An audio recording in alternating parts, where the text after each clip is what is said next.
Hey everybody, this is number 2 on the 15.3 section. So we are going to use the science test at a significance of 10%, and the null hypothesis is that the median is 100, and we want to see if the alternate hypothesis is the median different from 100. So that's, instead of being greater or less than 100, that's obviously two-tailed. Okay, so the analysis of the data, they don't give us the raw data, unfortunately, because StatCrunch could do that. But they give us a summary. There are 35 points below 100, and there are 29 data points above 100. So now we're going to use this in order to figure out whether to reject the null hypothesis or not. So here's my work over here. The first thing we need to do is recognize, is this a large case or a small case? The sample size here is above 25, right? We have 35 minus signs and 29 plus signs, so we're well above 25 data points. So we need to use the larger sample size method. That's distinct from the method we used in problem 1.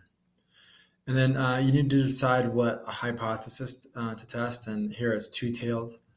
And just a little review of what that means. It means that we're looking to see if the result that we got is in the 5, since the significance is 10%, right, and we're doing two tails, we want to see if the results we got are in the 5% most extreme areas of the normal curve over here. These being the critical values for that. We'll figure those out later, and those will become important to being able to test whether our result is too extreme. Okay, so of course, if it was a left-tailed test, you just have 10%. An area like a left-tailed test would be 10% over here, and you would just be seeing if your result was in this region, in that 10% region. But since it's two-tailed, it's 5% on each side. First thing is we compute the test statistic, and we need two numbers. We need to figure out what n is, and n is just a number of minuses plus pluses. So that was what, 35 plus 29 being 64. And then k is just the smaller of the two values. So that's going to be, that's going to be 29 here. Then the book just gives us this formula to compute the test statistic. Okay, so we just enter in the values of k and n into this formula, and we just work it down until we get a test statistic of negative 6.25. Okay. That tells us our result is going to be somewhere over here on the curve. It could be in here, it could be over here.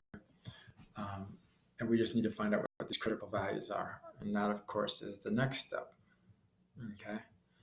And you can either do this by using the table 5 in the book, or you can use StatCrunch to do it. I'm, of course, lazy, so I like StatCrunch. You just use the normal curve calculator.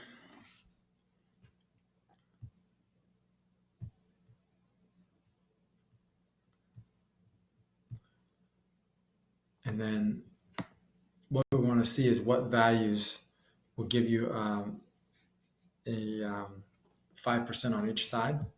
So we're going to use the between calculator here. And this is the standard normal curve, right? 0 and 1.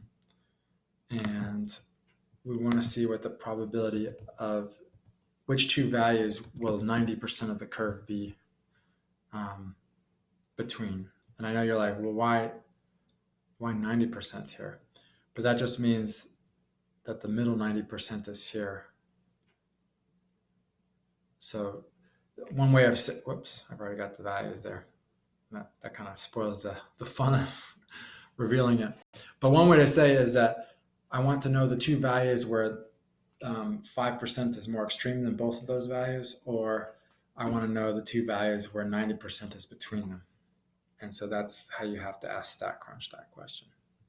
So 90%, and that just computes negative 0.649449 to the positive of the same number. And so this red shaded region is 90%, but this is then 5%, and this is 5% over here. This is kind of the shading is the opposite of the shading that we have here. But these two values will tell you what demarcates, or what are the critical values. So negative 0.64 and positive 1.64. And of course, we go to put our test statistic, right? And it's, of course, to the left of the zero, but it's not all the way out at past negative 1.64. So what that means is the result that we got, even though there were,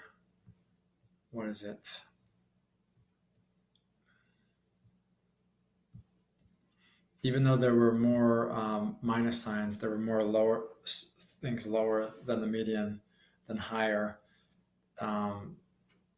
That result was not unlikely enough to have us question the null hypothesis that the median is 100. So we're going to say there is sufficient evidence that the mean value is different from 100, and we say no, right? There's not sufficient evidence to reject the null hypothesis. Okay. So I hope that helps a little bit. This is a lot different, of course, than the hypothesis testing we've been doing, where you can, do the nice p-value calculations.